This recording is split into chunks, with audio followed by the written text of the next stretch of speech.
This is Hnidy. You're listening to Missin Curfew. What's Missin Curfew? It's when you kind of play guilty, but you show up. How nice is a green light on the road, though? No practice tomorrow, no plane, just go. Scotty Upshall in the clear, and he scores! Right in front, scores! A few laughs, a little bit of fun, and obviously a lot of hockey talk. You're listening to Missin Curfew. The lads. Updogg, my man. Happy fellow Friday. And you must be an Oilers fan if you're wearing that fucking tarp after last night's performance. Well, I am, and I'm wearing it for a couple reasons. One, I'm going to the game Friday. Because your name's on it. It's Fella Friday. I'm going to the game. Secondly, yes, this is the one jersey that I always wanted to wear, that I almost did in training camp, but I didn't. And I still think it looks good. It's still fresh. Still has that new car smell. I like that. Oh, nothing like that new car smell. I like that patch on the shoulder there. 40 years. Wow. 40 bananas. With all the cups on there. That's a nice flex by the way. Oh, yeah. What do you think it would look like? Good in number 10 for the oil? Little Horkoff. Who had your number? The backup 10. Horkoff. No. Remember the Finnish goalie? Man. You went to training camp. I'm like, how's things? I go, Updogg, how's everything going up there, buddy? How's the knee feeling? I hope so. I feel pretty good. I think I'm going to be all right. Fucking backup goalie's got my number, though. I'm like, what? He's like, yeah, there's Koskinen or whatever. He's wearing 19. I'm like, yeah. You got to tell him to get that. It's Koskinen, right? He was brutal. Oh, man.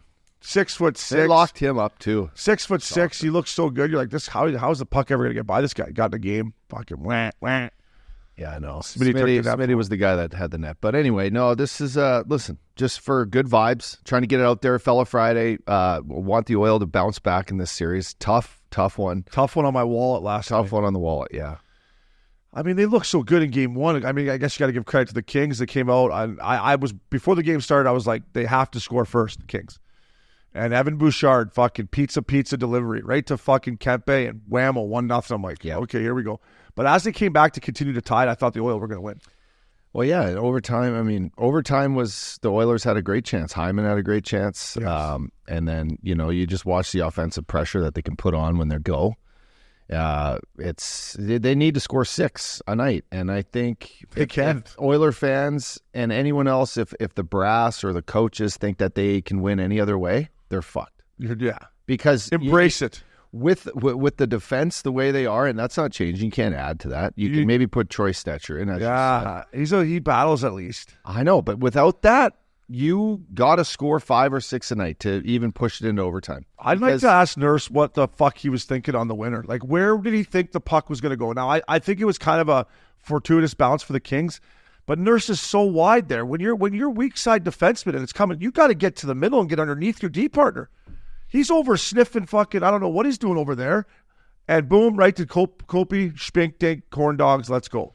You'd think you'd err on the side of caution in overtime. Big time. If you don't have your big boys out there, just play D.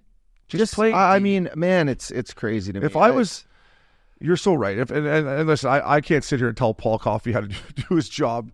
But as a fan and a guy that Coffey should just play. Yeah, Cough, get out there. Yeah, Cough, bring your sick tan. I don't know how you get a tan in Edmonton, but bring your sick tan.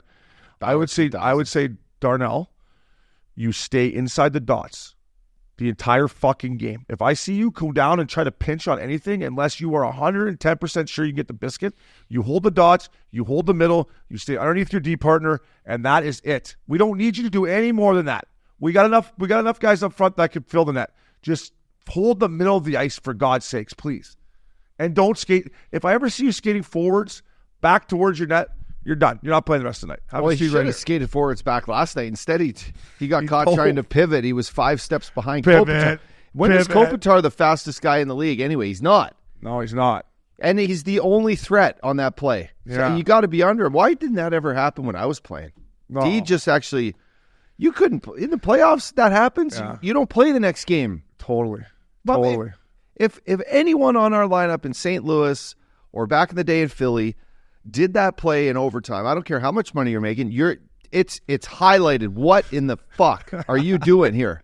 What's 6 doing here? Someone tell me what O'Brien is doing here. No, and then you don't play. You're like, okay, you know what? Watch the next one from the stands, all right? Like we got enough. We got enough players, and if you're going to make these mistakes in the playoffs, cost us games.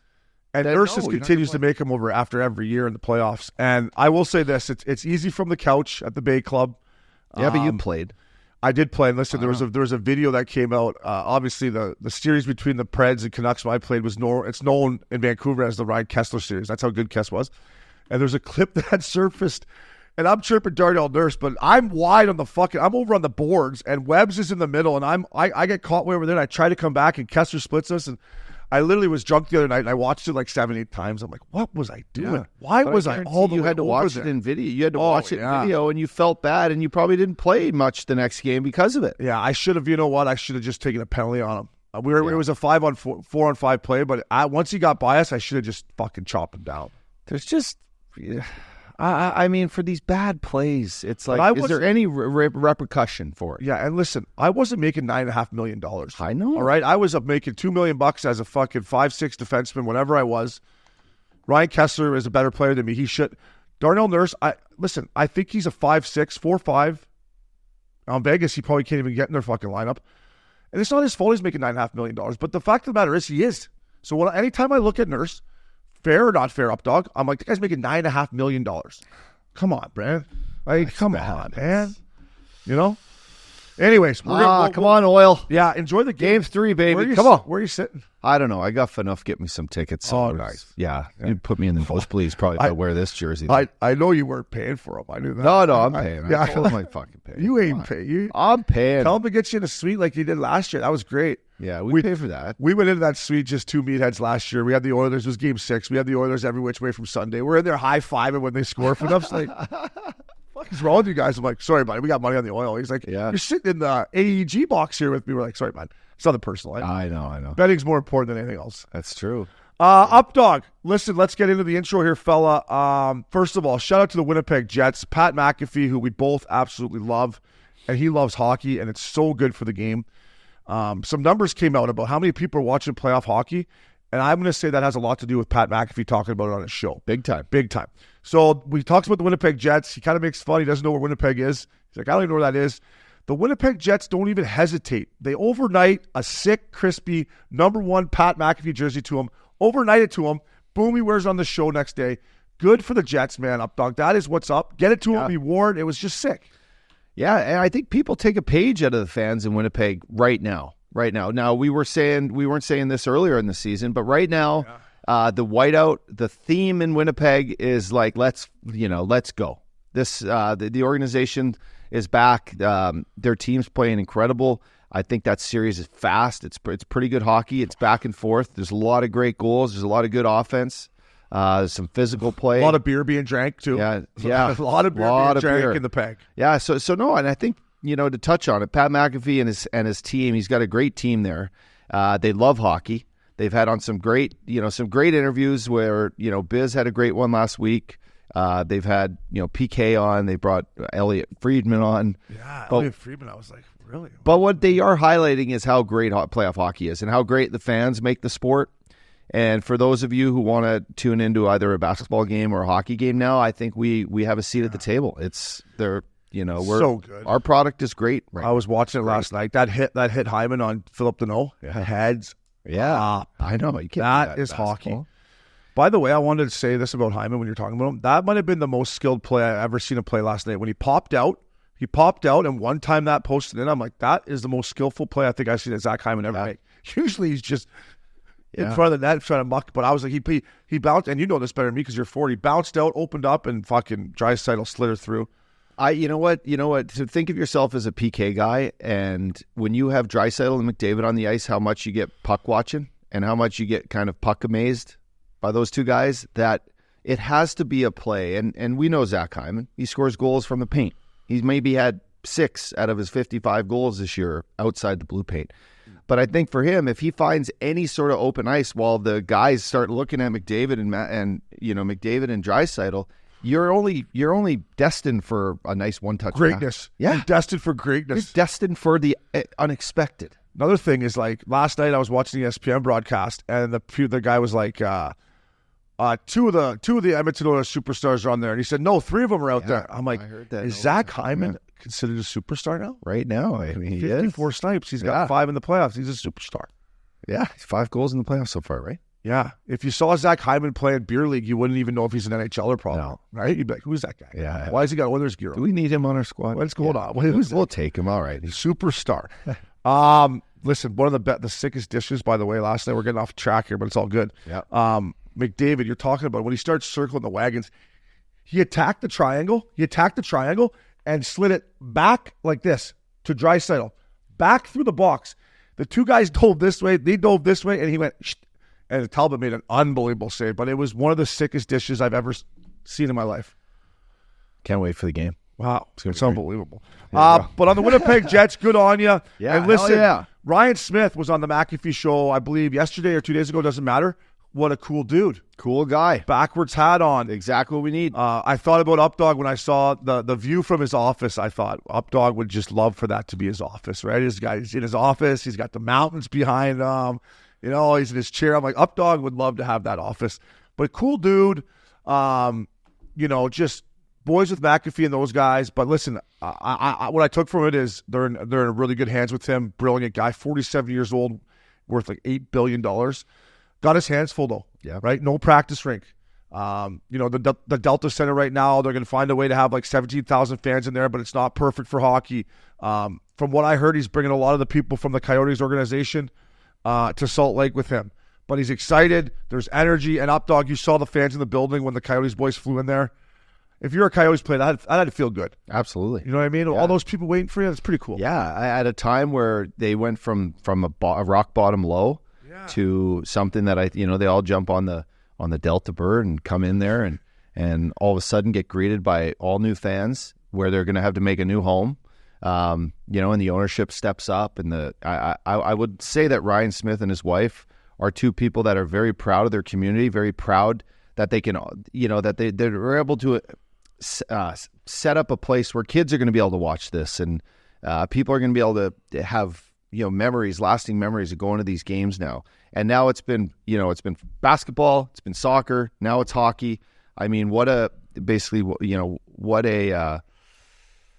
community that they're building. And to touch on it, I took out of that interview was his investment isn't just in this hockey team, it's in people, right? Like he's getting people with it. He's getting players. He's getting players' families. He's getting now, which I think he's bringing in most of the staff. Yeah. But it's not just this, hey, we're got 3 years to build this expansion club, and now you know what? This $1 billion he spent, you're getting a $1 billion, a whack load of young players. You're getting superstars. You're getting all-stars in Clayton Keller. I see Nick Bukestad, hilarious. Yeah. I see him who's in there. Schmaltzy. Lawson Krause, the big tuna, spicy tuna. It's great. These guys now have a new home. They're good, man. And I just think it's going to be great. I think it's a great fit. Yeah. What would have you? I just thought, like, when I saw the boys coming off the plane, they all had on matching hoodies. I get it. It says Utah Hockey. I'm sure that's. I didn't love that, but I guess that's something you just got to do, right? Wear the matching hoodies.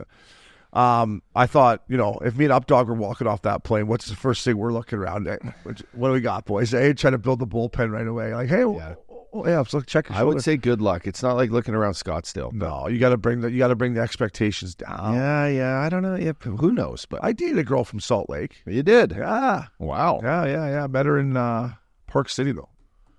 Where did you date her? You took her out? Hung out for a bit, eh? Okay. Hung out. So you met her in Park City. Hung out for a bit. Yeah. Hung out for a bit. Hung out. I know what looked at it. Hung out for a bit. Yeah. But listen, it's unbelievable. I'm happy for those players. Ryan Smith seems like an absolute beauty.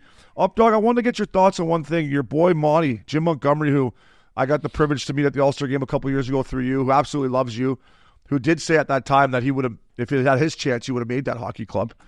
Maybe that's why he got fired. But dude, he's all upset that they're spending too much time in Toronto, and I'm thinking, well, first of all, I'm all for getting the guys away from their wives in playoffs. I'm thinking anytime you can get the boys away from their wives in playoffs, that's a plus, right? Leave them alone. Don't bug them with what the hell's going on, with the household and all that. Get them out of there. But I also thought, Updogg, if Monty really wanted the boys to go home, right? Played last night, leave after the game. You're back in Boston by midnight, 1 o'clock. Take Thursday off, light skate Friday. Back to Toronto Friday, play Saturday. Is that an option for him? Yeah, no, it is. Sleeping in your own bed, I think, is an advantage. Yeah, if you don't let the kids kind of come in and ruin your morning. My Beckham's in my bed right now at 4 a.m. Izzy comes crawling in there every morning at 6. It's not perfect, but, for most guys who, this is part of their lives, they get used to it, and their wives kind of understand playoff time, right? But to touch on that. Do they? The only problem I see with that is stupid Canadian customs. What if you show up after the game last night and they stick you in the line with, they take you out the TSA line. This whack of people from who knows where they're from, and they're going, you know what it's like. Dude. Customs is a joke. Can I tell you, Pearson Airport? It's a joke. One of the biggest jokes of all time right now. I went through there one time. I brought all my Kiehl's face cream with me to Canada to go home. I had all my stuff, the eye cream, the young ounces. Thing. So hey, this girl, I'll never forget. She comes in. She just starts. I'm like, well, why? She's like, you're over the. I go, I brought him into this country. I go, if it's gonna make you feel good to take all my face cream, go ahead and take it. Go ahead, take my fucking face cream. Are you happy? Hey, you fucking I was like, you. Yeah, I know. I hear you. So customs are an issue because. Yeah, well, that's true. And it's Toronto, so they know the Boston Bruins are coming. So through. they fuck with them. They go, oh yeah, hey Marchessault, your passport's expired. You know what I mean? It's actually a great play. Marshy, your global Nexus card doesn't work. Yeah. Back to Boston. No, it says back it's till 2030 here. No, fuck you. Go in the back. Go in the back there. Get the dogs out. Sniff his bag. Hey, what is that? A CBD rub in there? What do you got? Yeah, what is that? CBD? Oh, is that coconut oil? That? Muscle okay, relaxer? Well, you got some dildos in your bag too now. Okay, here we go. Good point by you. See? Good point by you. You can't risk the customs. Now, my other point is, if you're Monty, do you take him out of the city? Do you go stay in Blue Mountain up in Barrie, which is an hour from there, where you could practice there and get out of the city, or just say, hey, embrace the city? Yeah. Well, I don't know. If I'm worried about it, I'd probably take him out of the city. I just thought it was a weird comment from Monty heading into Game 3. I was like, I know weird. He touched on it, though. Like, why not split it up? Why not split it up where the first and third game are separate, where the first and second game are separate? So he was choked that they had to play. He's like, why don't we just play Thursday, Saturday then? He was choked that they had to play Wednesday, Saturday. Yeah. But they found a way to win. But anyways, I did say this because you made a post about it on X. I said, Updogg, you wouldn't have minded a couple extra nights in that city during the playoffs. You wouldn't have minded. You wouldn't have been fucking complaining. I said he's not wrong, but if he asks around, I mean, it depends who he asks. Yeah. Who wants to stay? Me. I do. I want to stay, Coach. Let me stay, Coach. I don't want to go home. Let me stay. I'll see you guys for pregame meal there. I'm going to see Travis, boys. See ya. Updogging some sad news here to end our intro. Legendary announcer Bob Cole. We lost Bob this morning at age 90. What a voice. Well, I mean, I grew up listening to Bob Cole and Harry Neal. Sundin scores! Yeah. Like, he just had an unbelievable knack for the game. A legend. Got to meet him when I played. Condolences to his family. What a great run, but we lost a legend, Updogg. We did, and I'll say this. I remember watching him on like my little 5-inch TV in my kitchen when I was a kid. Patrick Waugh back in the day, the Steve Yzerman stuff. But yeah, as I became a pro, he would go out of his way every game and come in and find me before the game and talk about Newfoundland with me. Ask about my parents. He goes, your grandparents, where they're from again, right? They're from Belle Island. I'd go over the same story about where my grandparents are from. Where they played hockey on the Rock, like the whole thing. And he'd ask about my mom and dad, and it just would always, it would be very warm felt. So that's cool. Love the man. He's called, I'll have to go through the clips one day and get Princey to maybe pick out where Bob Cole called. I think I scored on Carey Price in the playoffs one time where he announced it. It was Upshaw scores. Yeah, it's just all time stuff. But thinking about you, we lost a good one. The hockey world lost definitely a good person. Yeah, he was unbelievable. I'll never forget. Just Clark to Gilmore scores. Yeah, we lost a good one. Rest in peace, buddy. Bob Cole, absolute legend. Welcome back to Missin Curfew. Uppy's World. Party time. Fella go. Friday. Guys are diving all over the place. I'll take an old fashioned with a big ice cube. What do you got, bud? I'm getting texts from older players and guys I respect. Guys I really respect. You went to war with. Guys I went to war with. Guys I went to war against. Just talking about when did it happen where guys are feeling the need to flop around to, okay, call it what it is. I've been slashed in the hand before and I've been high sticked in the face, but you don't you don't flop. You don't do this. There's some flopping going on right now in the league, and quite frankly, I don't see the NHL doing anything about it. It's what's wrong. Okay, last year we complained about the refs. Fucking brutal. The refs were bad. Now it's kind of on the players. It's not so much on the refs. Like, you guys got such a great product. You're battling hard. Some guys are fucking laying down, blocking shots, getting fucking drilled, and putting their bodies on the line. And other guys are flopping, and I don't like it. And when I get texts from people that I respect, and if I respect them, that these young players, they definitely should respect them. It's just kind of like, hey, when did this happen? And I don't have the answer to it. I just want the guys to understand, like, it's an honor, man, to play in these playoffs. And even for the guys that don't make the playoffs, they're watching these games. Everyone's watching. I just want to, like, just say, like, guys, your own team sees it happen. Your own team doesn't want guys flopping around. So I just want to say, play hard, play between the whistles, boys. Fight a guy.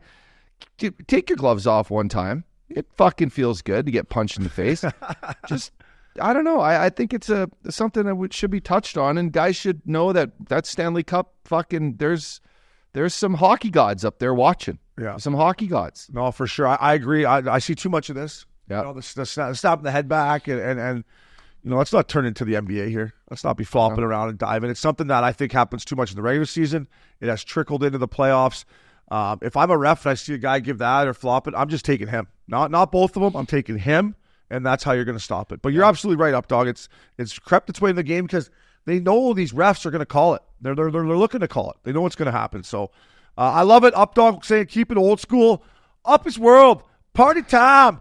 Fucking stand up. Missin Curfew. Dog of the week.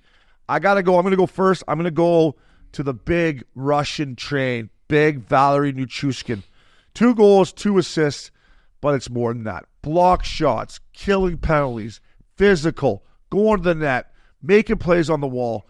We all know he went through a tough time last year in the playoffs and couldn't finish the series against Seattle. He's had some tough times through this year where he had to go back in the program and came back out. Good for you, fella. You're playing great. My Avs are back in the series. Big Val. Dog of the week. Big fella. My Missin Curfew, dog of the week, Dylan Holloway last night. Big comeback for the Oilers to push that game into overtime. They're down 2. Never when the Oilers are down 2 do you ever think of them to be out of a game, nor would they. But what you don't expect is them to get secondary scoring, to get the energy back in the building. Dylan Holloway, love the way he plays. Loved him bringing the game, bringing it to the net. Finishing body checks, keeping plays alive. It's exactly what the Oilers are going to need if they want to get by. You can't just rely on 2 or 3 guys like we just said earlier to get them to the promised land. It's got to be guys like Dylan Holloway. And for me, it's a big difference maker. Dog of the week. Listen, the depth of the Oilers up front is no longer a problem. Holloway, McLeod, Warren Fogle, Pears, Kane, Sam Carrick, fucking Adam Henrique. They got enough, and these guys are doing it. He's one of them. It's that back end. Swiss cheese, bro. It's Swiss fucking cheese. Get this guy Labatt Blue. Presented by Labatt Blue Light, the pristine Pilsner. Enjoy your beers together so we can live life to the power of we. Always enjoy responsibly. Beer, Labatt USA, Buffalo, New York. Speaking of Buffalo, I'm taking some heat over my Lindy Ruff comments. Some people are making some good points. They said the Devils had 100 points 2 years ago. Then they lost 2 of their best defensemen, and they didn't have any goaltending. And they had their best player hurt. Their best player was hurt. Made me think, but then why the fuck did Jersey fire him if there's all these excuses, right? There's got to be more to it. Tom Fitzgerald's not stupid.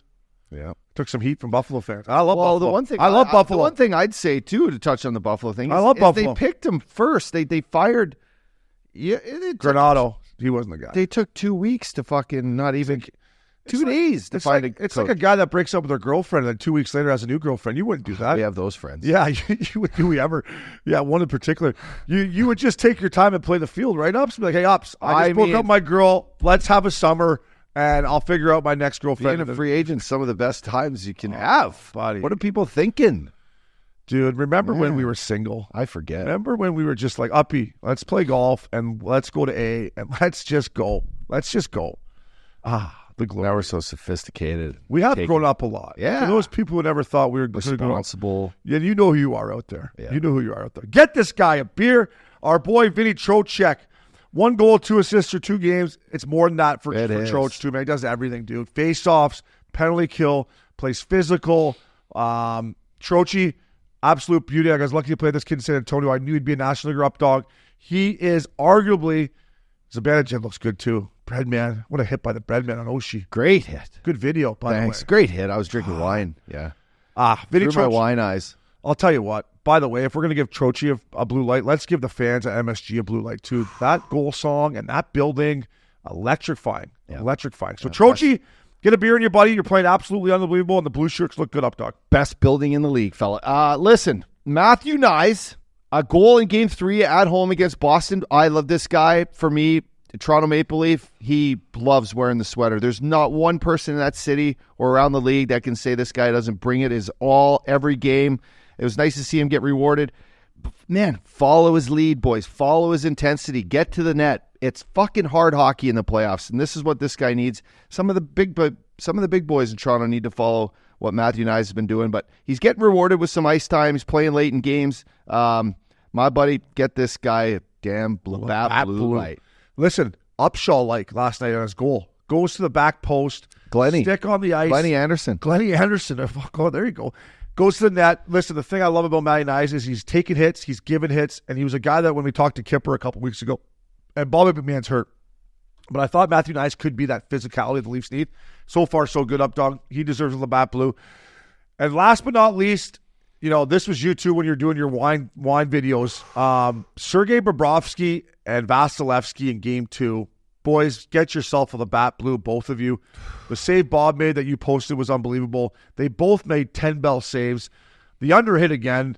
Updogg, Bob, Vassy, get yourself a Labatt Blue. Ice the groins, boys. Oh, fella. I mean, they were just side to side. I fucking iced the shoulders and the neck. I mean, Sergey took a fucking Stammer clapper off his head. That was about 110 miles an hour. That was ripped. Stammer still shoots the puck better than... It hit his fucking head and went like 20 feet in the crowd. I know, you could hear it through my TV. I think it it almost caused a fucking volcano. How about the one-timer Stammer had? I think it was on the second goal where he just ripped it over Bob's shoulder. I mean, it was yeah.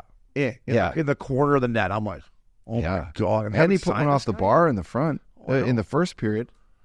Unbelievable. That series is tight checking and just goaltending.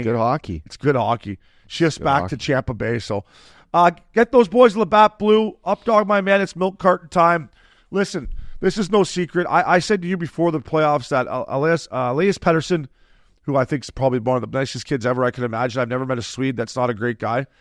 I was interested to see how he would play come playoff time. First taste of playoff hockey. He's not the biggest guy in the world. He's playing against a stingy veteran Nashville Predators team. But I got to put him on the milk carton, and I'm doing it because I want to get him going. Like, he's young. He's going to learn from it. Talk said the other day after the game, this is good for him. He's going to learn from it. Talk's benched him in the third for a little bit, which I thought was great, too. Like, hey, have a seat, kid. Like you said, watch for a bit. But, Petey, come on, fella. Let's get you going. You're on the milk carton because we want you to get that milk carton bump. I think what people should realize with this is what you're just explaining isn't no secret, but you're a guy that speaks from you've played, you've been in spots before, you've had teammates of yours that you go like, all right, what's it going to take to get you to the next level because we need you to win?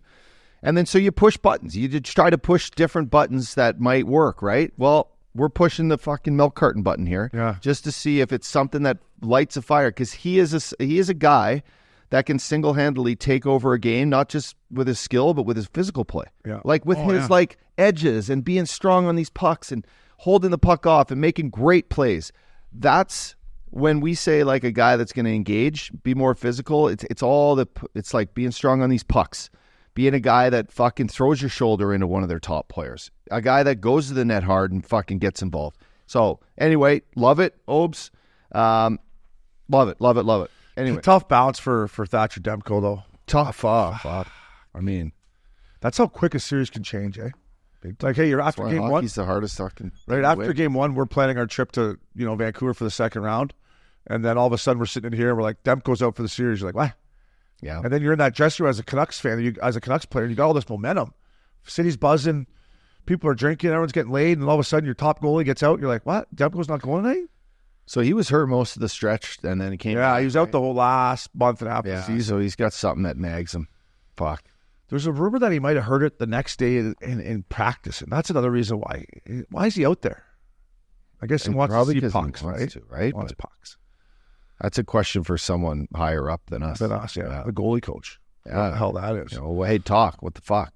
Oh, I'm sure Talks would have given me the option. Hey, Talks looks like a big optional guy. The optional. Yeah. Take the optional. Take the optional. That'll be, as I always say, rest is a weapon, especially come playoff times. Rest is a weapon. DraftKings, baby. Stanley Cup Playoff Series recap. Presented by DraftKings. Stay tuned because you'll hear more about DraftKings and all it has to offer throughout the show. DraftKings, the crown is yours. Updogg, pick a series, fella.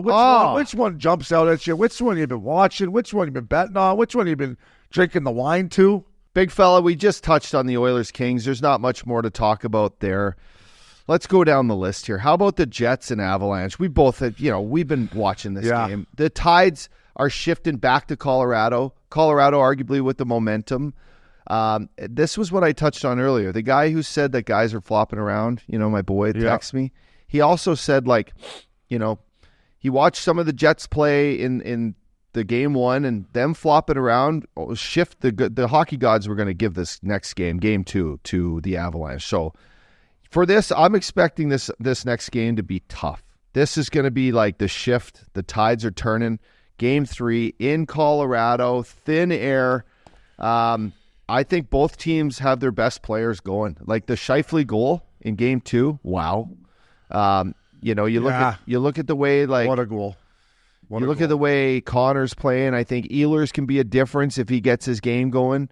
But then, shift gears. The Avs, McKinnon, it's heads up when McKinnon's out there right now. Can Drouin make it back in this series? No, he's not coming back, I heard. Okay, so it's Zach Parise chipping in, Zach's scoring a been good. goal. He has Zach's been not good. bad. Zach's right? been good. Manson, heads up, but he scored a big goal and he was a little bit shaky in the series so far. Manson's, and I love Mance. I love his game, and he's got one more cup than I do, and he scored a great breakaway goal coming out of the penalty box. But another thing I would say to him, if I was Nolan Pratt, who was my old teammate, who was our D coach, man, you don't have to pinch every time. You don't have to try to step up every single time. Like, you're giving up way too many odd man rushes. But I will say this about the Avalanche. Character, Stanley Cup DNA win coming in there. Georgiev, fella, I never doubted you. He played unbelievable. If they get that goaltending from Georgiev, Letkinen, Nishkinen were unbelievable. Nate Dogg doing his thing. The guy I'm worried about is Rantanen, and I still think his head's probably a little banged up from the hit on Ekholm. He doesn't look himself. I'm hoping when he gets back to Ball Arena in front of those great fans, Avalanche fans, if they get Rantanen going, because he hasn't been great, and I think he's hurt. Makar, unbelievable, gets stuck in the mouth, unbelievable. Huge win for the Avalanche. We're back, baby. We got home ice. But the Jets are going away easily. But I'm excited to watch these guys play at home, Updogg. And then for me, the Vegas Golden Knights. Yeah. I've been talking about it. You almost feel bad for the Dallas Stars. But Vegas, listen, their goaltending, Thompson's proven me wrong. He's been, besides that stinker in game 1, he's been unbelievable. Their D, big. Their center's big. Their winger's big. They lock down the middle. And if you watch Vegas, the little plays they make in their own zone, Uppy, they keep the puck on the half of the ice where all their guys are. Like, the D will come back. He'll do a little dink to his D partner. The center's there. The winger's here. The other winger comes here. They're so good at keeping everything where all their guys are. That's the difference in them and, the Edmonton Oilers. I texted you yesterday. I said, this is horrendous in their own zone, the way they move the puck. Then picture those two teams playing against each other. It's a slop fest in the Edmonton zone. And to touch on that, you have Petro, you have Hannafin. You've got these boys that are just, when they're so confident when they get the puck. And then you know what it's like to try to hit a low and slow D-man when you get a nice crisp pass off the wall behind the net from your D-man, and all of a sudden it's on your stick and you have an extra second and a half and you're not whack fucking the puck on along the boards. Exactly. That's what Edmonton has to deal with. So great point. I just love the fact that, Dallas finishes almost win the President's Trophy. And in the first round they play Vegas, who, call it what it is, Stars align, they get all their guys back, and they're down 2 going into Vegas, T-Mobile Arena on a what is it, Friday night? It's going to be rocking. It's going to be rocking. Turn the lights out. I didn't Matt Duchene, where are you, man? Yeah, I was a little worried about Duchene. Ben and Seguin, they're not the same players they once were. Listen, it's a tough task getting through that Vegas neutral zone and getting to that net, man. It's tough, and if they get goaltending like that, Stan Colvin, though, is a highlight. Stan Colvin. That kid's a player. No, he's a highlight, man. He's a player. He does not stop. He reminds me of Jaden Schwartz, the way Jaden Schwartz played when he was healthy. Yeah. And on every puck, doesn't stop moving his feet, makes great plays, great stick. He's destined to have a great career. Oilers Kings, we've said enough about that. Updogg will be in attendance drinking. What are you going to drink there? You drink beer at games? You're a beer guy. IPA? Wine. It's a wine. Bruins Leafs. What a fucking win last night for the Bees. Cost me money. Swayman played unbelievable. I love what Domi did to Swayman, knocking him over on TV timeout. Love that shit. Love it. Love Max Domi. Tough one for the Leafs, man. I just thought they had to go in there and win that game 3. Marchessault going by the bench saying it's over in 5. Talking about hockey gods. Careful there, Brad. Yeah. Going by the bench saying, but still over in 5. It's like, easy fella. Mitch Marner got an assist. William Nylander, I heard he's got a concussion, Updogg. Now, if he's got a conky, you can't come back to your head. Fine, but yeah, but you're not supposed to be out on the ice. Are they going to lose again? Are the Leafs going to lose again to a Boston Bruins team that has no Bergeron, no Krejci, no Lucic, no Chara? Are they going to lose again? Like, if you can't beat this Boston Bruins team, like, what the fuck? I mean, yeah, they're looking like they're going to. So I don't know what to tell you. It's fucking looking that way, isn't it, Updogg? Yeah, you need kind of playoff hockey, man. You got to fucking guys with big sacks step up, play outside their ball sack. Rangers Caps. I'm going to say Caps win game 3. Panthers Lightning win game 3. I do think both of those might be over in 5, though, although the Lightning may not go that easily. And the poor Islanders, man, let's see how they bounce back up, dog. But I think that baby's over in 5. But the hockey's been unbelievable, dude. It's been unbelievable. Yeah, so, hockey's been awesome. Speaking of unbelievable, we got Shane Hnidy, friend of the pod, Stanley Cup champ, doing great things for Vegas TV. Hnidy's coming right at you right now. Fella. Welcome back to Missin Curfew, Updogg, friend of the show. One of the best. Listen, the whole Vegas telecast in general is one of my favorites. My 2 favorites are the Vegas Golden Knights and the Colorado Avalanche. However, Kiefer and the boys are the biggest homers in the league. So some nights I'm like, come on, fellas, you can't be the biggest. They take it to heart, too. They take it to heart. Yeah. But this guy, friend of the podcast, 600 games of the show, Stanley Cup champion, maybe has the best tailor in the game, his suits. I got to talk to him about his suits. But Shane Hnidy, thanks for joining us, fella. It's always a pleasure, guys. Great to see you. Let's start right there with your suits, bud. How many do you have? Do you got a guy? Because I watch a lot of Vegas games, and you seem to keep it pretty fresh. Do you get a budget, too? Is there a budget on that? Like, is the... Oh, yeah. Yeah, I'm sure. I work in the clothing allowance. So, you know what? I've used certain different guys throughout my career. Like, when I started in Winnipeg, I try to keep it local. So, the most recent person here, and you guys have been to the Cosmo. So there's a place called Stitch there. That's where I've been getting my suits from here. As for the number, I finally started. I've been forced to toss a couple. Like I have, there's one I won't toss, and I think I got it when I played Nods. We're talking 2000, but it was like a Xenia. It was the most I'd ever spent. It was early in my career, and it was like a Xenia, the old 4-button. The show I look like a linebacker, but I wore it in every 7th game in the Boston Bruins run to the Cup, and it won. So I kind of had to hang on to it. It's like a real light suit. I remember when we won in Boston, I came out and I lost my shirt. I just had that suit. So it almost needs to be framed. But now, I don't know what the amount is. It's getting up there. The closet's full. But yeah, we got some great people here and great options. I like to change it up. Nice. I know all about the Cosmo. I didn't have to buy suits there, but a couple of times I had to buy some new T-shirts after a couple long nights. A couple Gatorades. The one's ripped. The other one's got glitter all over it. I don't know what this is. I'm like, I'll go down to the Cosmo and buy a new black T-shirt, but I never had to buy a suit there. Well, now you know. You need a suit. You know where to go. Hey, Knights, in all seriousness, your telecast does such a great job, and you and the Lawman and Darren Millard, you guys are all great, but it also reflects your whole organization, how much they care about the production, put money into it. Like, do you think teams around the league should take, awareness of this, of what you guys do? Because it's a really good product. And honestly, the 29, 30 teams around the league, they could work on it. Well, and I'm not going to comment on that, but, we are fortunate. Like Dave Gosher, who, called my games in Boston for years on radio. I used there 17 years with the Bruins. And then when we came and we talked about it, was interesting. And this organization wanted to do things right. And you could tell that right from the start, the way they put the talent in our group together. We have a lot of fun, but we take it serious. I think you got to love the sport first and foremost, like you guys do.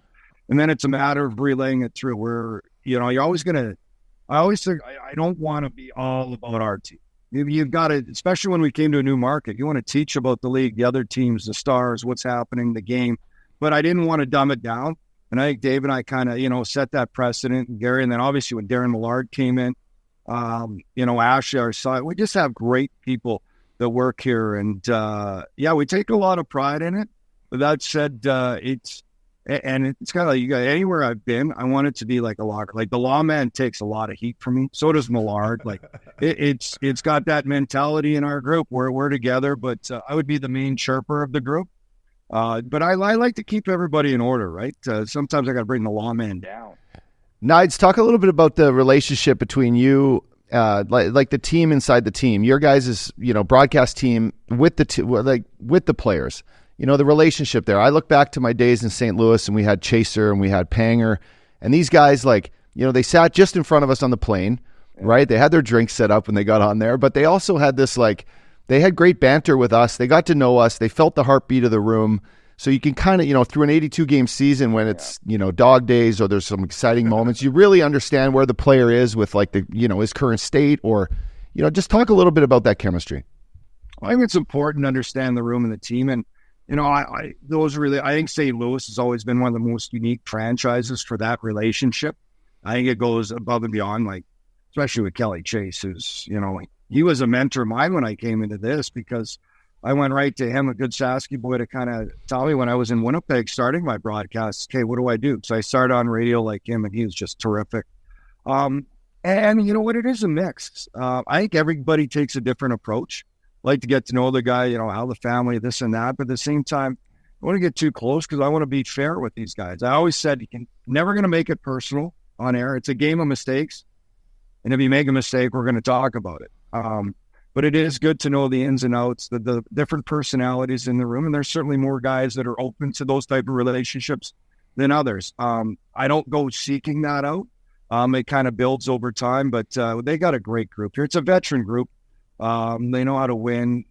Some guys are more vocal than others, but overall, I think it's important, like you said, Uppy, to be able to understand the guys. But at the same time, I don't want to, to the relationship where I'm not going to know him to all. Every game's great for him. He's just, there's got to be some honesty involved in it. Yeah, absolutely. You brought up the Lawman. I was going to wait till the end, but Gary Lawless, Lawless in order. I love the Lawman. I used to do a little weekly thing with him back in the day on Cooley's thing. But listen, he knows the game. He knows your team. He knows the league. And I do look forward to the intermissions. Most intermissions I turn off. But when the Lawman's going to talk and him and Millard are doing his thing, he's really intelligent, knows the game and knows the league, eh? Well, he's an insider, right? So what you like about it is he has the ability to bring a different element than we can as broadcasters. When you have sources, his background as a columnist, when you think of the guys that have that ability, and I think Millard does to an extent as well, they have so many contacts around the league that they reach out to.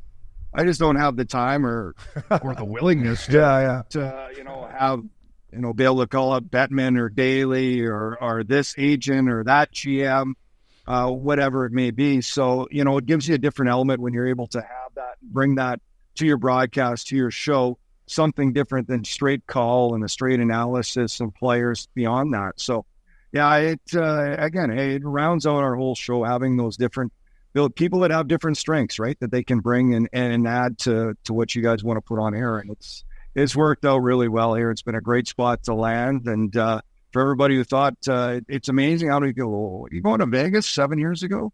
Well, yeah. And I think a lot of people, there was doubt. You guys know it. Sometimes you just got to have it in your gut that it would work out. Never did I think it would work out to this level, but I had a good feeling it would be a success. Yeah, and Nides, you guys are killing it, so absolutely keep that up. We love watching your telecast. Let's go back to last year, Nides. We saw you in Florida. We had a couple cocktails there between the periods. You guys go on to win the Stanley Cup. We all saw the parade on TV or on social media, but just walk me through it. How was that whole parade, the summer? In a little nutshell, how was it, fella? Well, as you expected or even messier, or what was it? The parade was fantastic. It's what you'd expect. And, fortunate enough to be the second parade I was involved in. Boston's, I think, to this day is still, which, again, Gosher has these stats, but I think the biggest parade in Boston sports history, considering you think of all their wins. Yeah. With the Bruins, the Celtics, the Patriots, the Sox. And I think it was like $1.5 million, but this one was different and just as impressive in a different matter because, you always thought when they made it year one, what would it be like to pull down the street and then turn on the Las Vegas Strip for a parade, right? So it was tremendous. It's one of those experiences you never forget. You look back and you start to remember little details of people you see because they lined up everybody in the organization. Obviously, the players are the main focus, but we've been well received as the broadcasters here, and people are great on the streets. And you turn on the Strip, and it's always busy, but this was unlike any. And the fact that they could shut it down, just for this event, and then the coolest thing, and you guys have been there, like the great thing about T-Mobile Park is you pull into the plaza, and it's just a mass of people. And I would say as good as the parade was, being able to go on stage and kind of host that and look out from in front of T-Mobile to just a mass of people and, filled right up, hear them cheer, walk out with a bottle of champagne and celebrate.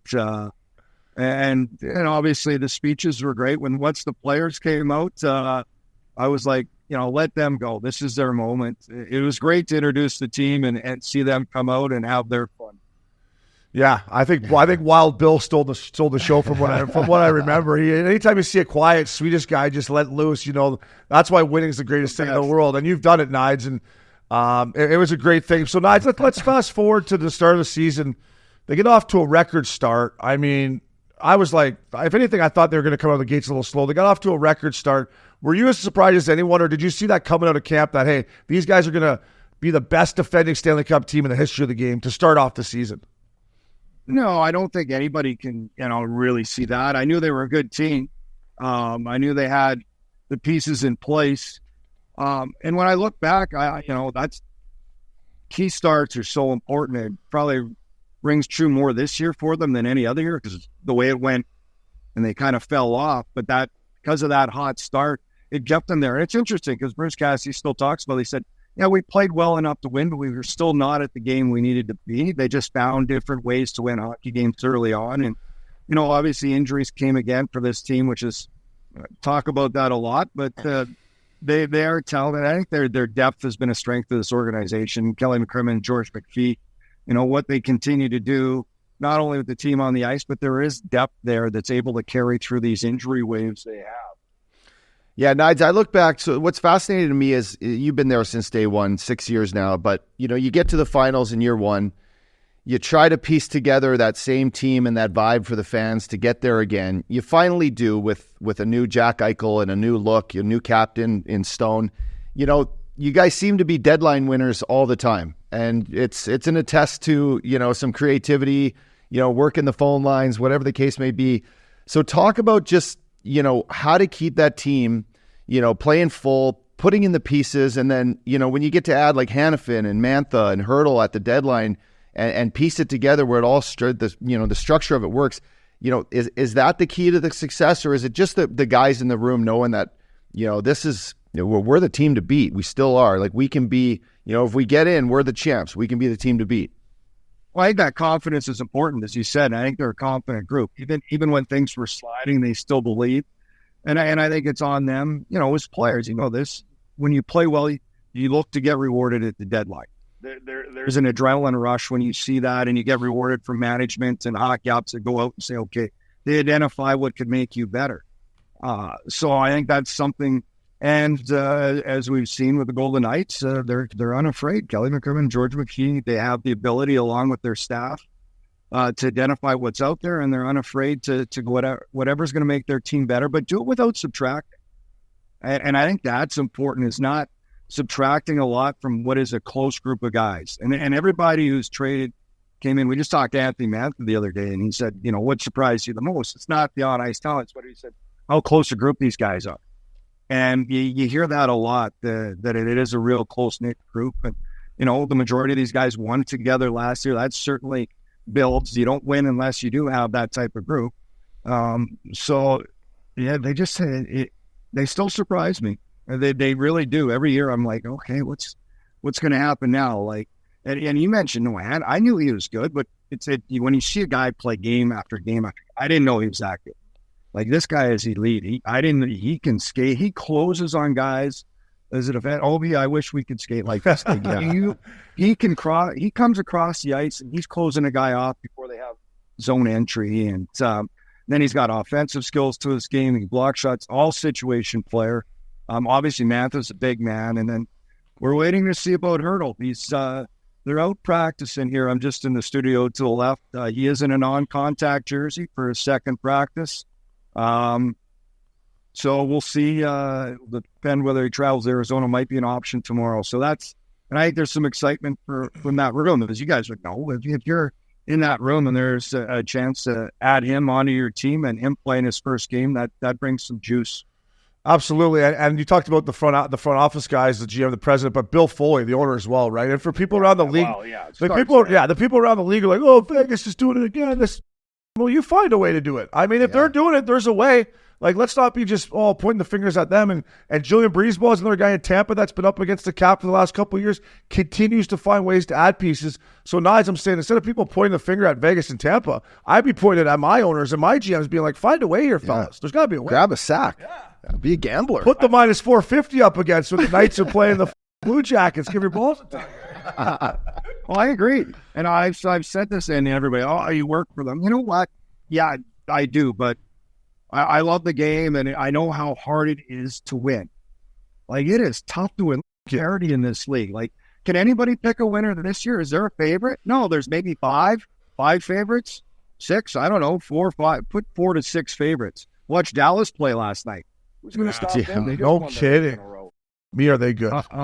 They're good. And then, Colorado and Edmonton, they had an off night, but you're still talking about I think it's a better Oilers team. I think Vegas is better than they were last year. I think now they took them a long time to find their game, but they're finding it at the right time.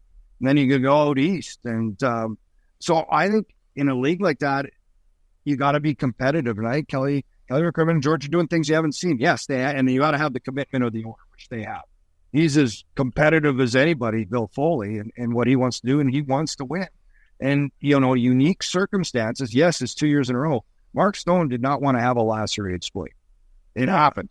So what are you going to do? Say, feel sorry or whatever, or go out, address it, use the tools you have to acquire, get a commitment from the owner, and go out and make your team better. That's what they did. I was as surprised as everybody, but credit to them. Yeah, why not? Go for it. Yeah, I agree. And whenever Bill Foley touches, he bought an English Premier League soccer team over there, and they're starting to win games. They were dead last, and now they've won 2 in a row. They're having a year that they've never had before. So whenever this Bill Foley touches, he seems to turn her into. Maybe does he want to buy Missin Curfew? Does he want to buy Missin Curfew? He is a brilliant guy. AFC Bournemouth. He got him and got him for probably a good price, and felt he could change things. He would look at it from a business perspective, and then about how they could make it better and build it. Yeah, it's incredible what he's been able to do. Nice. Just a little bit to touch on Hertl for a sec. A guy that I played against, Obi played against. He's been in San Jose his whole career. Was this a guy, 2 parts? Was this a guy that you thought was on their list? Was he in their sights to get? And then, him coming in as a, put yourself in the athlete's shoes here. You're hurt. You played against this team forever. They're the Stanley Cup champs, but you're the veteran. How has what do you think that dynamic has been? And has there been anyone like the leadership group, take him in and be like, you're going to be, you're a big part of this now, moving forward. You have a long-term deal, but let's get you in the fold here right away with our leadership group. And, what's that dynamic been for a guy like that? Oh, yeah. I think, guys like Stone and Eichel and Marchessault reach out as soon as this guy comes. You're texting, what do you need? And that's what I said. This is a tight group. And I think guys who come in get acclimated very quick because it is a group and they're very welcoming. And then, show them around where you need to be. And you guys have been out to Summerlin. I'm sure they've, I don't know if he's healthy enough, but, on the golf course, whatever, where players live, where you go, there's a whole other element than just the strip out here. But I, Hertl, especially, he loves San Jose. The one thing, haven't really had a ton of time to meet him, but he is a guy that just loves life, right? He is happy. Heard a lot from people. He's one of the best guys you can have in the room. He comes to the rink every day in a great mood. Big competitor. He's a big guy, and I always forget how big these talented guys are. He's like, this team is huge. Yeah. I think they're. I'm tiny now at 6'1.5", whatever it is. Like, they're all 6. He's another 6'3", 215 pounds, coming in with skill. But he's excited. There's no question. He's chomping at the bit to get in. He played in San Jose for a while, long time when they were really good. Hasn't been so good of late, and that can wear on a talented player. Still put up good numbers this year, considering what he was playing with. So it'll be interesting, and I'm sure there's going to be, an adjustment period. There's going to be a little rust to shake off when he missed that much time. But I think there'll be a ton of excitement, ton of energy for him to come in. And as you said, I think the group, you feed off that when you get a talented guy to come into your lineup. I remember at the deadline when I was on good teams, whether it was Ottawa, even Atlanta, the one year we got like Keith Tkachuk, we got Jitnik. It was the only year they made playoffs, but there's a ton of excitement that comes with that. Okay, let's get going. Yeah, I agree. And the thing about Hertl that I love, obviously, his length, his skill, but he plays with some bite too, right? He's a check guy that can get a little pissed off out there and plays with a little bit of anger. I want to ask you about Mantha. I've been hard on Mantha. He got his first one the other night. You talk about big boys. He's a big boy, Knides. I need him come playoff time to get a little out of his comfort zone. Do you think he can do that? Do you think he can bring that physical element on a third-line role for them? Or is Mantha just – he is what he is. He's got good skill, but I'd like to see him be more physical. No, and I agree. So, when they trade for him, it's one of those – I remember somebody asked me, I said, well, skill, size, potential, absolutely. So can it all come together? And it was interesting. His first few games, they started him with Stevenson. Again, there's that feeling out process of where he's going to kind of fit in your lineup. And it was kind of okay. And then put him with William Karlsson, who I think anybody could play with. But he played with Karlsson. He's playing with that the kid Paveldorf, who I think is going to be a player. And all of a sudden it's clicked. Using his size, he's a net presence. He's really good on the wall. When he uses that size, and he's got great hands. He's got the ability to make soft plays, hard plays. So, yeah, for me, the key is him to use that size. And you ask, can he keep it up? Well, I'd hope so. He's a UFA. And no better chance this year than to get to playoffs, to be that type of player that can be, in your face. He's a big man. He's like 6'5". He's a monster. 30, yeah. Monster. Like, control the wall, control the front of the net. You're going to play with skilled guy. Like, Karlsson's always in the right spot. Defensively, offensively, first on pucks. He's one of my favorite players. He reminds me of I'm not going to say he's a different version of Bergeron, but has that importance to this team on his way at both sides of the puck. And consistent. Every game, he's always there. So I think he helps them, and I think Mantha recognizes the opportunity. Now it's on him because, all the tools are there. And I think he's motivated. So this should be a good addition to add here. If a UFA can't get you motivated, nothing can. He better. I better see cuts on his face and black eyes. I better see it. It's handing out baseball contracts around here. And by the way, you guys are you're 6'2", 210. You're like a god football team. Is your average? You guys lead the league in average height and weight, which is impressive. Yeah, I love that. You talk about a little bit of the ching-ching with the free agency around the corner. Marchessault, 40 goals season. I think it's his first. What is this guy just doesn't stop. He's consistent. He works well with whatever line mates, you put on. I like him. He's just tenacious, and he's been that kid that got outlied in Florida and came in and just been a huge force for you. But, this kid, is he sticking around? What's the deal? That is above my pay grade. I think he's certainly, shown what he can do here. You mentioned it. I love the way he plays. 5'8", 5'9", depending on the day or whatever he puts in, maybe 5'10". but he battles. He can go up against the biggest guys. He plays with the chip on his shoulder. Everyone that's doubted him early in his career, he's proved them wrong. And I think every time he gets doubted, he comes out stronger, right? Age is creeping up on him, but still performing. 41 goals, career high. And not only goals, he's one of those guys that scores big goals. When we look back or whatever you want to look back through Golden Knights, like big goals. Won the Conn Smythe last year. Just has a knack at that right time. He wants to be the guy on the ice. a lot of guys want to be the guy, but he not only wants to be the guy, he can come through. So it's been a terrific season for him. He's been a great story here in Vegas. He had that great season in Florida when the expansion draft came up, was shocked that they didn't hang on to him. And all he does is come here and just elevate his game to become a top goal scorer. It's been impressive to watch his career for an undrafted player. Yeah. Good style, too. I love how Vegas always takes pictures of the boys coming in. Why wouldn't you? It's Vegas. Good sun. He's got good style. But, Hnidy, like, I watch you guys play a lot. Obviously not nearly as much as you watch every night you call the games. Has it been sneaky for you even this year with Marchessault? Like, were you like, holy 41 goals, or have you witnessed its consistency all year? Because for me, I knew he was having a good year, but the other night it's like, boom, 40, 41. I was like, wow, this guy, he is clutch, and he is having that big of a year.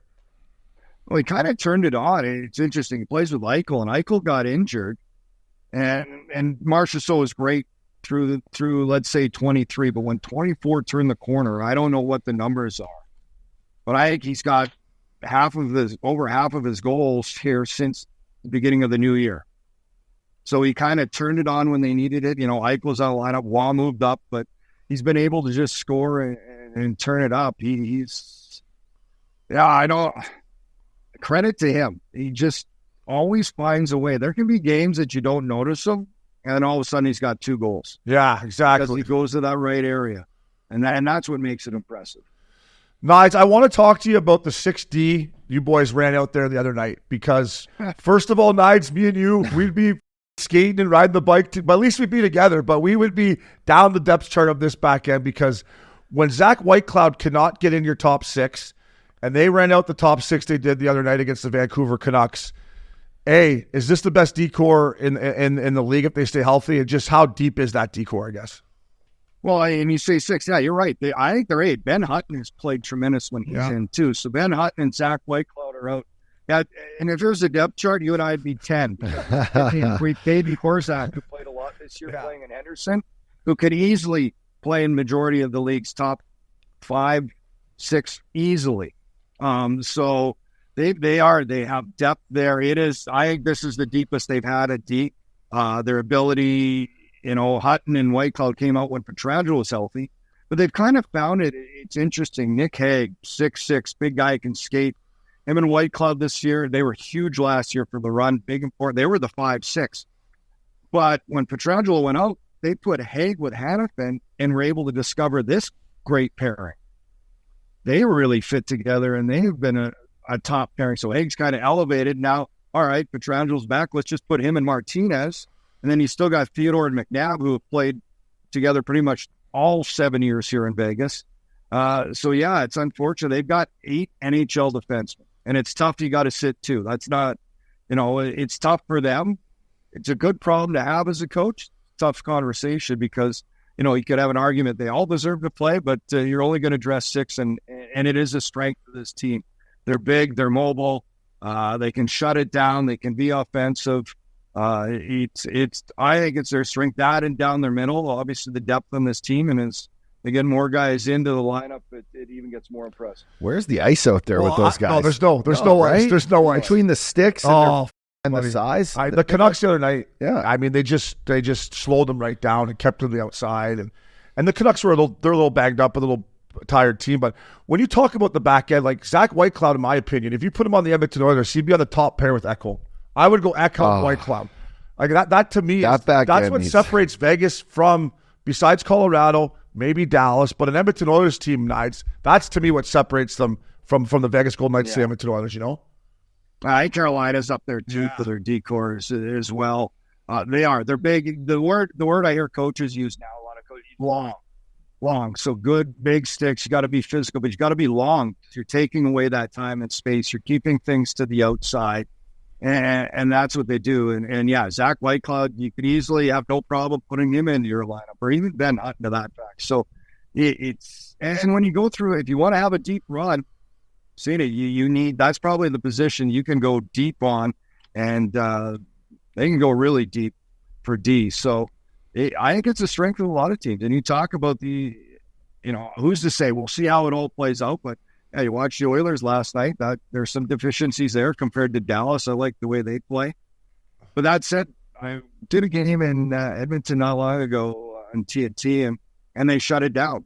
They have that ability to play there, but it's got to be connected, right? As good as these D are, they still rely heavily on their forwards. The centermen, the way they defend here is so key because you got to be able to close on both sides. I think that's where Eichel's game's taken another step because he's been so good defensively. He's bought into what Cassidy wants when he came here, and he uses that speed, that size, that reach to close defensively as he does to shield the puck, protect the puck offensively. So it's kind of the same skill set, but when you can utilize it defensively, it's just as effective.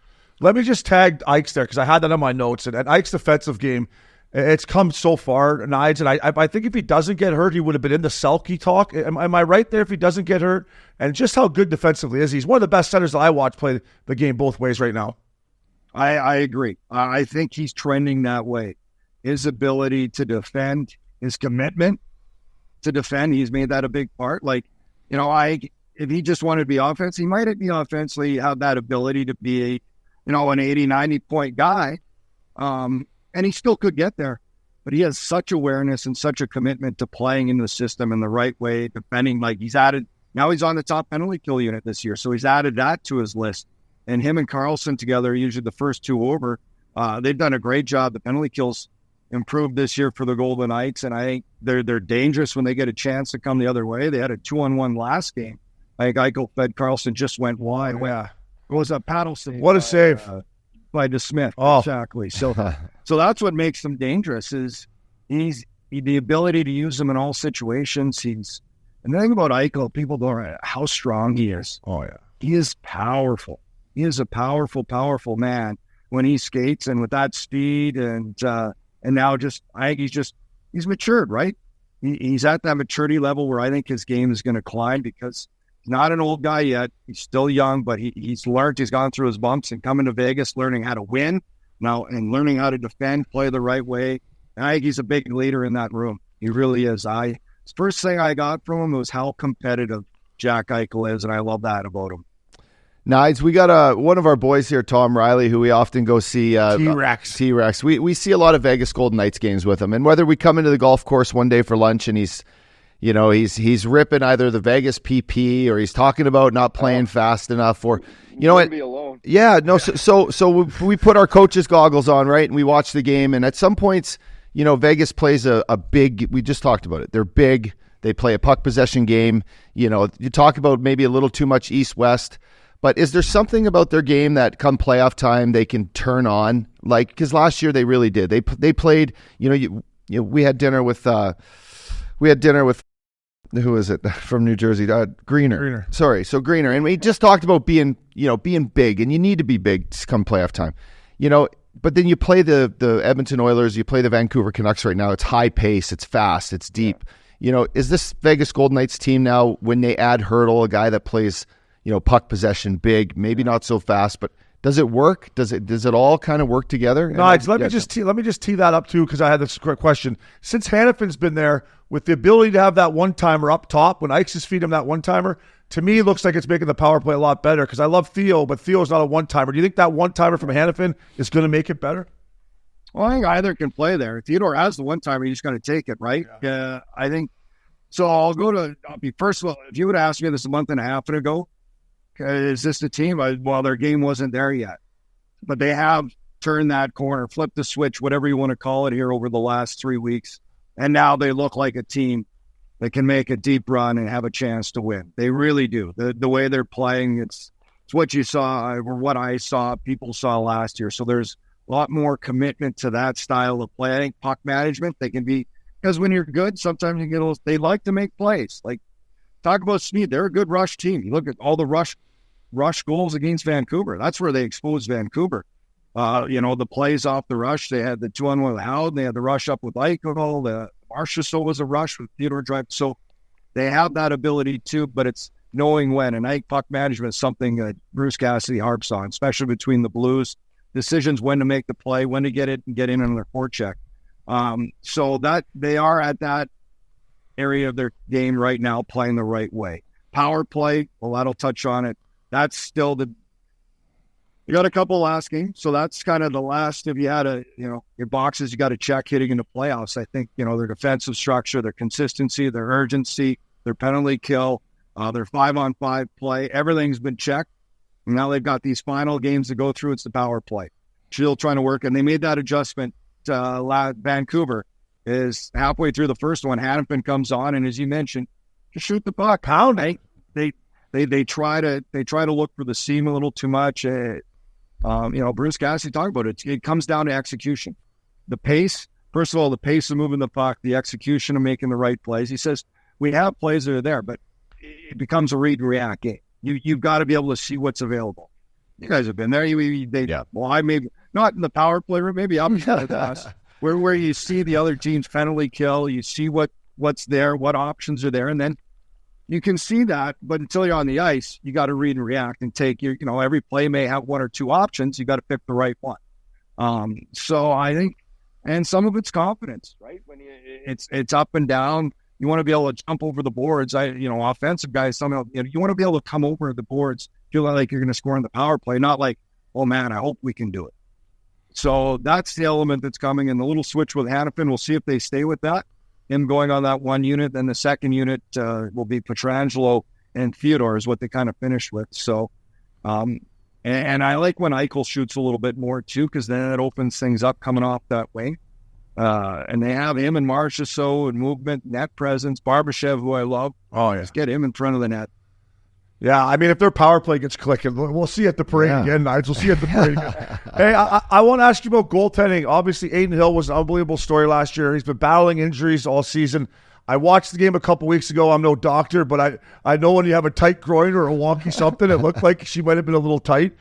How's he doing? And if he's not in there, can Logan Thompson handle every other night, Nides, come playoff time? Well, you certainly hope Aiden will get healthy. I haven't seen him, but, Patera's backing right now. But kind of is interesting because at the start of the year, Adin Hill took off, right? He was on fire. They both played really well through the first stretch. Then some injuries hit. They're looking for one guy to grab it. Nobody had, and now Logan Thompson's grabbed it. Credit to him. He's been phenomenal here as of late. And it's coincided with them defending better as a team. So they've played better there. So Logan, to me right now, he's the guy until I see Adin Hill in a practice and hopefully come back. Can he carry it? Well, if that's what's in front of you, what as a player, I think you'd want to, right? Every goalie wants to get in that cage. They want to own that net. You've got to have that mentality that you can go in and be it. He's proved it in his play, that ability's there. It's just about building the consistency. And, he's a guy who was injured all last playoffs. So, you hope that fires you up a little bit more that, hey, this time around, I want to be the guy. Now, that said, Adin Hill could come back and they could go into a rotation and see what happens there. But as of speaking to you guys right now, Logan Thompson's the guy. Absolutely. Well, Nides, we appreciate you taking the time, buddy. Keep up the great work. Tell the Lawman I said what's up. And me and the Updogg, we'll be out for a playoff game, fellas. So maybe we can meet up after a big win and have a couple cold ones. But thank you, buddy. We love you here. You're great for the game. Keep up the good work, my man. Always a pleasure, guys. Yes, make sure you reach out. I'm always up for one after the game.